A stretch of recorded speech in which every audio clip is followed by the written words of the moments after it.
टिकटकमा मार्फत चाहिँ हाम्रो सुनिल भाइलाई चिनजान भई अब सुनिल भाइको अवस्था चाहिँ लाई सहयोग स्वरूप यहाँ सुनिल भाइलाई भेट्न आइपुगेका छौँ हामी। म चाहिँ सुजन राई, मेरो घर धनकुटा हो। उहाँहरूले जम्मा 21,000 रकम चाहिँ सुनिल भाइको लागि सहयोग गर्नुभएको छ। कृपया हाम्रो दिदीकै हातबाट हाम्रो सुनिल भाइलाई हस्तान्तरण गरिदिनु हुन म अनुरोध गर्दछु।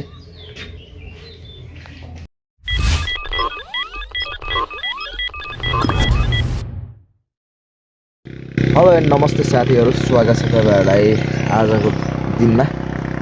आज बुद्ध जयन्ती साथै किराँत राईहरूको महान चाड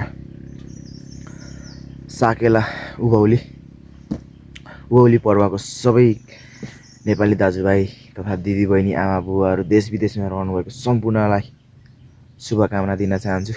अनि अझै म ठ्याक्कै यो भेडेटारको मुनि धरान साइडमा यो बुद्ध विहारभन्दा जस्ट मुनि छु। खासै आज भिडियो बनाउने मन चाहिँ थिएन होइन मलाई, तर नि भिडियो बनाउन चाहिँ अलिकति बाध्य भयो कि म। लगभग उता तमरको के भन्छ नमस्ते झरनादेखि यस्तो हुसु लागेको होइन, साइडमा केही देखिरहेको छैन, गाडी पनि गाडीहरू देखिरहेको छैन। हुसु यति अगाडि आइदिइसकेपछि मात्रै ठ्याक्क देखिरहेको छ जस्तो होइन। तपाईँहरू पनि कोही ट्राभल गर्दै हुनुहुन्छ भने बी केयरफुल यता आउँदै हुनुहुन्छ भने, र एकदम विचार गरेर मात्रै आउनु होला, विचार गरेर मात्रै ड्राइभ गर्नु होला। मलाई एकदम ड्राइभ गर्न गाह्रो भइरहेछ होइन। सो अनि यहाँ चाहिँ बसेर मलाई रेस्ट गरिदिएको मैले। अनि यहाँ चाहिँ यस्तो हुसु लागिरहेछ कि त्यहाँबाट भेडेटार माथि भन्नु चाहिँ केही देखि नै रहेको छैन। यस्तो बाइकहरूलाई पनि एकदम, अरूभन्दा नि यस्तो सानो गाडीहरूलाई चाहिँ हामी जस्तो बाइकर्सहरूलाई चाहिँ, बाइकमा हिँड्ने साथीहरूलाई चाहिँ एकदम डेन्जर छ। सो गाइज यही हो भिडियो। अब लेट्स सी, म चाहिँ धरान जाँदैछु। अब धरानमा भेट्नुपर्छ। Let's see guys. ल साथीहरू, यो चाहिँ धरान भानुचोकको अगाडिको नजारा, यता नै बस स्ट्यान्डतिरको। अनि यता म चाहिँ लस्सीको चुस्की लिँदै हल्का धरानको नजारा लिँदैछु है साथीहरू।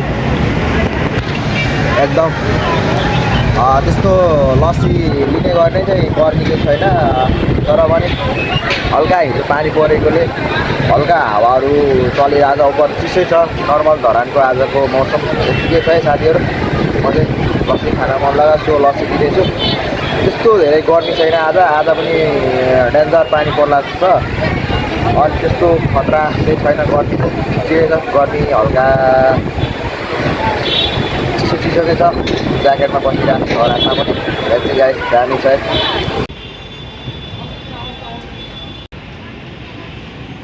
ल साथीहरू, लक्ष्मी दिदी आउँदै हुनुहुन्छ अरे। अनि लक्ष्मी दिदी आएपछि हामी झापा जाँदैछौँ।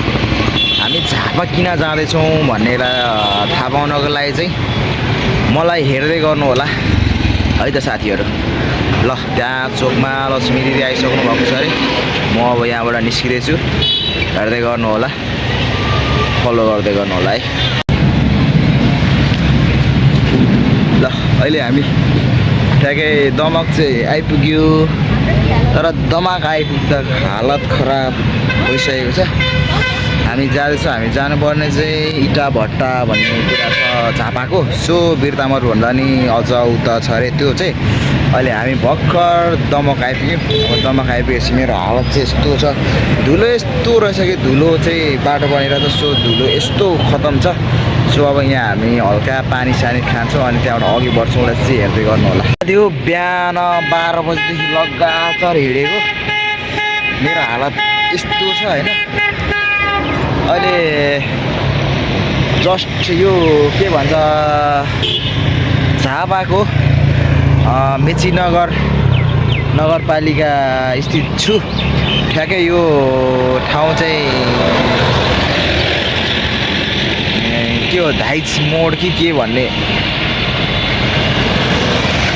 धाइच मोड भन्ने ठाउँमा आइपुगेको छु। यो ठाउँ कहाँ हो? अब हामी जानुपर्ने चाहिँ ठ्याक्कै कहाँ हो मलाई पनि थाहा छैन एटलिस्ट होइन, तर यहाँ हाम्रो दिदीले हामी कहाँबाट जाने कस्तो जाने भनेर बुझ्दै हुनुहुन्छ। सो गाइज लेट्स सी, हेर्दै गर्नु होला है।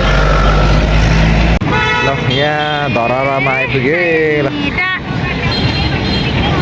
ल साथीहरू, हामी चाहिँ फाइनल्ली डेस्टिनेसनमा आइपुग्यौँ।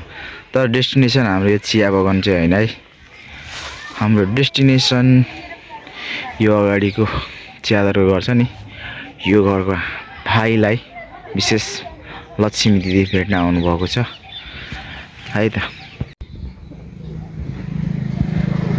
यहाँ हुनुहुन्छ लक्ष्मी दिदीहरू भेटघाट। सुनि दाइले कल गर्नुभयो कि त हाम्रो बिहा छैन भाइ? हजुर हाम्रो बिहा।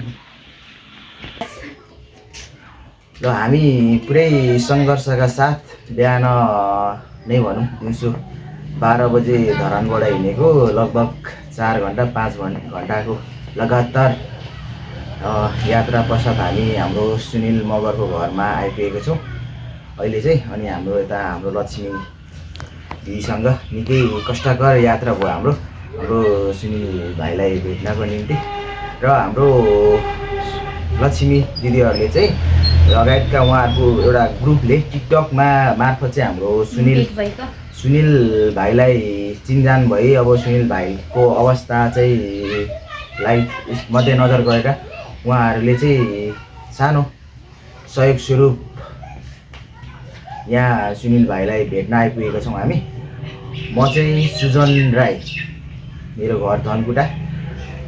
यस्तो छ, हाम्रो झापा जिल्ला मेची नगरपालिका 8 निवासी नरबहादुर मगर र कृष्णमाया मगरको छोरा सुनिल मगर चाहिँ शारीरिक अपङ्गता हुनुभएको हुँदा उहाँको बाबुआमा पनि स्वर्गारोहण भइसक्नु भएको छ र उहाँ हाल एक्लै झापा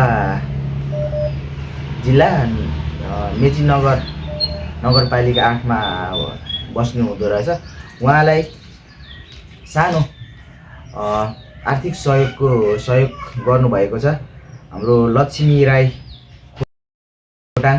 उहाँ हुनुहुन्छ हाल जन्तेढुङ्गा गाउँपालिका, हाल उहाँ काठमाडौँमा कार्यरत हुनुहुन्छ। र नरबिन लिम्बू उहाँ इलामबाट हुनुहुन्छ, हाल मलेसिया हुनुहुन्छ। र राजेन लिम्बू हुनुहुन्छ सुनसरीबाट, र उहाँ पनि हाल मलेसिया हुनुहुन्छ। गणेश राई हुनुहुन्छ सोलुखुम्बुबाट, र उहाँ पनि हाल मलेसियामै नै हुनुहुन्छ। र किरण राई हुनुहुन्छ भोजपुरबाट, र उहाँ पनि मलेसियामा नै रहनु भएको छ। र ललित राई हुनुहुन्छ धनकुटाबाट, र उहाँ पनि मलेसियामा नै हाल रहँदै आउनु भएको छ। र विजय राई हुनुहुन्छ, उहाँ पनि धनकुटाबाटै, हाल उहाँहरू सबैजना मलेसियाबाट हुनुहुन्छ। मलेसियाबाट आफ्नो कर्म गरिरहनु भएको हाम्रो दाजुहरू र हाम्रो नेपालमै रहनु भएको हाम्रो लक्ष्मी दिदीले आफ्नो भागको केही थोरै रकम चाहिँ हाम्रो सुनिल भाइको लागि छुटाएर हामी यहाँ आइपुगेका छौँ। र उहाँलाई चाहिँ उहाँहरूले जम्मा 21,000 रकम चाहिँ सुनिल भाइको लागि सहयोग गर्नुभएको छ। कृपया हाम्रो दिदीकै हातबाट हाम्रो सुनिल भाइलाई हस्तान्तरण गरिदिनु हुन म अनुरोध गर्दछु।